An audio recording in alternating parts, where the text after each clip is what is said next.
Trying to get Harlan one now.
This is the longest wait ever.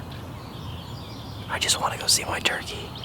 We got a turkey that's still roosted. It's being timid, obviously, from my shot. Harlan is directly behind the camera, about 150 yards, waiting for this turkey. My turkey is about 15 yards to my right, and all I want to do is go see it. I'm going crazy. Hopefully this turkey will come out of the roost soon, and Harlan will, kill it. Stay tuned.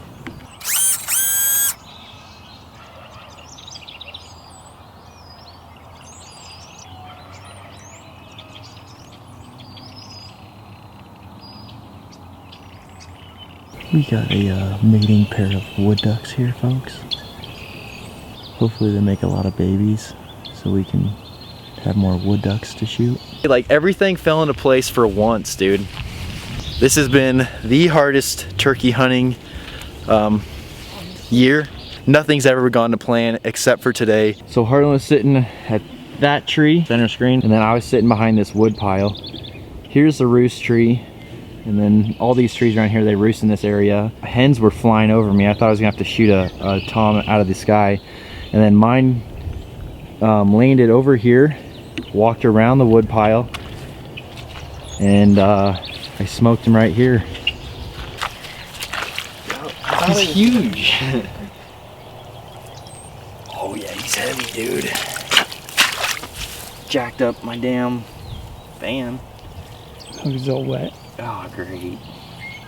Well, it's a swamp out here, guys, so we're gonna have to dry him off so we can see what we really got. But I mean, how long do you think that is? Pretty good. It's almost 6 inches. It's not too shabby. Look at his. Yeah, there you go.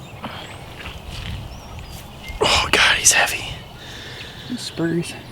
God, I should have picked him up earlier. Damn it. It's pretty wet. You think the fan will fluff up again? Yeah. I doubt it. I want to do that typical, you know, throw him over your back type deal, but He's a little wet. A little wet. Smoked him in the face, dude. The first turkey that went by me, went right over me. It scared me so bad.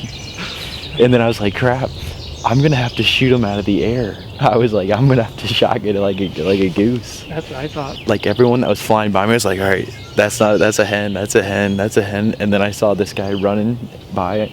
I'm like, holy shit, there's a beard. All I wanted to do is show off the fan on this guy, but he landed in the swampiest puddle. And so we're gonna have to go spray all the mud and dirt off him and dry him off. Hopefully the fan is intact. If not, I'm gonna be really bummed. But how much you think it weighs, Harlan?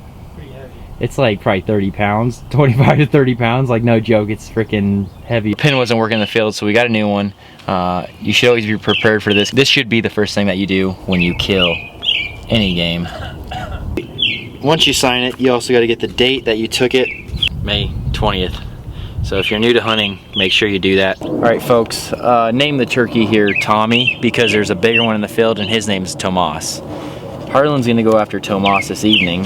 In the meantime, we're gonna prepare Tommy to be, you know, cooked up, maybe deep fried, and we're just gonna have a good time with Tommy. You wanna attach the tag above the spurs so it don't slip off.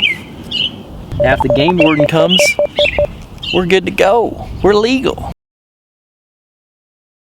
All right, we're gonna start butchering Tommy here. He looked a lot better before he decided to die in a swamp. His fan was a lot better, but he's a big bird, probably weighs about 25 to 30 pounds. Here's his spurs. So he's definitely an older bird, which is good. Always like to kill the older birds. He's probably 3 to 4 years old, I'd guess. All right, guys, so we killed turkey. Now it's time to butcher it. First things first, you got to get the beard off because that's kind of the trophy. So the way to remove the beard is to, you know, kind of separate where the feathers are and where you'll see where the beard goes into the skin. You want to get a firm grip right there, and you want to hold with your other hand right where the feathers meet in that area, and then just give it a firm old tug, just like this. Comes all out. It's like cartilage that holds it together. There's your trophy. You hang it on the wall, put a tack up there. You can show everyone, hey, there's my turkey beard. All right, so the next thing we want to do here is we want to take off the fan. Taking off the fan is actually pretty easy. You want to bring all the feathers together and you know, make sure you get all the ones in the front that you want to keep as well. Kind of tucked in like a girl would tuck her ponytail. You want to cut below the tailbone, right above the anus there. Just peel it back. Just be gentle with the knife. There's a lot of feathers on this big tom, so the bigger the tom, the harder the job is. You want to be real careful to just not cut into the feathers. All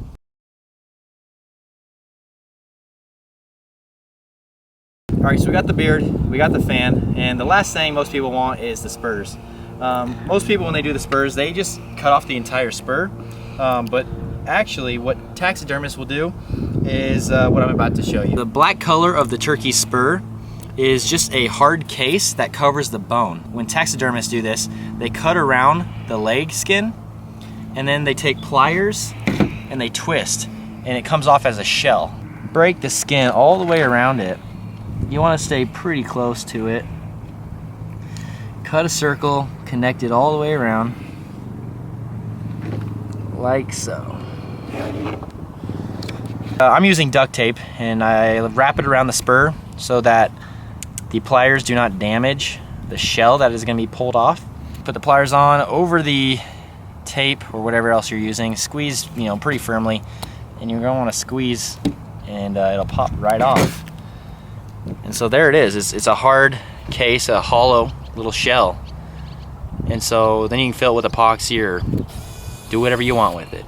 You can make this a little shot glass or something. Make your girlfriend some nice necklaces. My girlfriend sure as hell would not wear these, but maybe yours would. So now we got a beard, we got a fan, and we got spurs. We're gonna breast this bird because I want to throw it on the smoker. So we're gonna take the legs and the breast, and here's how you do it. When you're breasting a turkey, you want to cut right along the breastbone. If you've ever breasted ducks or geese, it's very similar. So we're just cutting right along this this breastbone here, exposing the skin. Turkeys have a lot of excess skin, which is kind of a nice thing because you don't have to pluck as many feathers, and you can just pull back, as Harlan's doing here. He's just exposing the breast, and then once we have all the skin pulled back, we're just going to cut out the breast along the breastbone. It's nice when you have two hands to do this to really spread it out so you're not wasting any meat.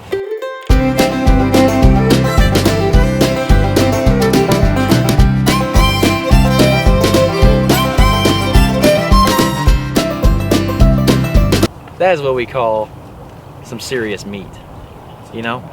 That'll feed you for a good solid week. It's a week of meat right there. Really lean, birdy meat. Harlan was going a little fast on his leg, so I thought I'd give you a little more in-depth example here. So what I'm doing is I'm skinning it. If you look at Harlan's, he skinned it all the way down to the ball joint. That's what I'm doing here. The skin gets really tough down here, so sometimes you just gotta yank and peel that skin right on down. There we go. You see that? Just unraveling there, folks. Now I'm cutting above the ball joint near its thigh, this big fat thigh. Go down, ball joints here. You want to cut this tendon in half. You see that pop? That's what it's like to tear your Achilles tendon. So now to break the ball joint, you want to twist the leg back up. You want to get a firm grip on the thigh, twist, pull. Let's all save us some nasty sounds and go ahead and cut the rest off. I'll USPS this right to your front door. Maybe we can get the little tendon so we can, never mind. All right, so what we're doing here is just filleting the meat down to the hip joint. Once we're down to the hip joint, you'll be able to pop it out of the socket like so. And then you just cut the rest of the tendons away from the socket. Now what we're gonna do is go clean the meat under some cold water, and we'll pick up the video from there. All right guys, so I killed my turkey this morning. Now I wanna show you my favorite way to cook wild turkey meat. It's super easy and here's how you do it. I'm missing probably the second most important ingredient to the turkey dish I'm making. So we're heading to Walmart, getting some breadcrumbs. We need some breadcrumbs. See, hunters never have to shop in the poultry section.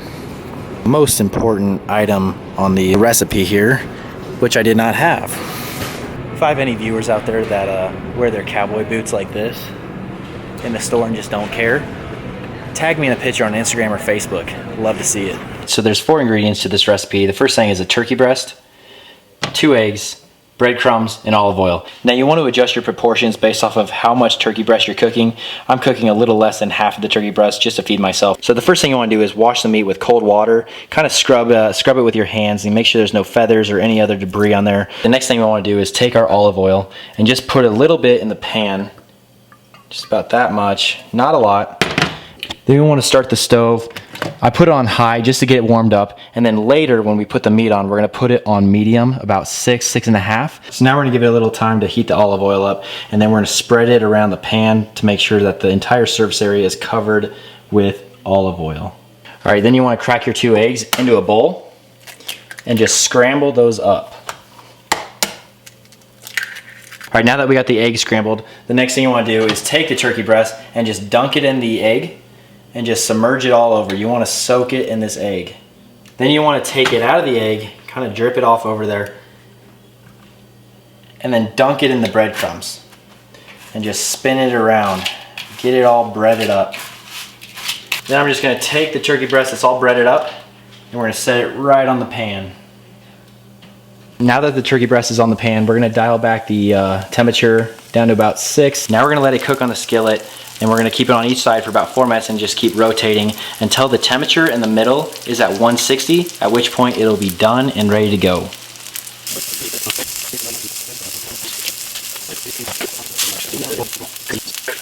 All right, let's see what it tastes like. So this is one of my favorite ways to cook wild turkey meat. It's quick and easy, took only about 30 minutes, and it's delicious. So we're gonna dig in here. I got my brother and his friend here to try it as well, so you guys know that I'm not just lying to the camera.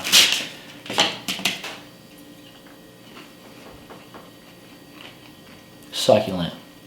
Absolutely succulent. All right, you guys need to try it. So this recipe, I always like to go with ketchup and some lemon juice or lime juice. Either way is good, but pour some lime juice on top and then dip it in ketchup and it is amazing. So I'm gonna let these guys try. All right, cut off a piece, see what you think of that. That is delicious right there. Better be. Killed today, fresh.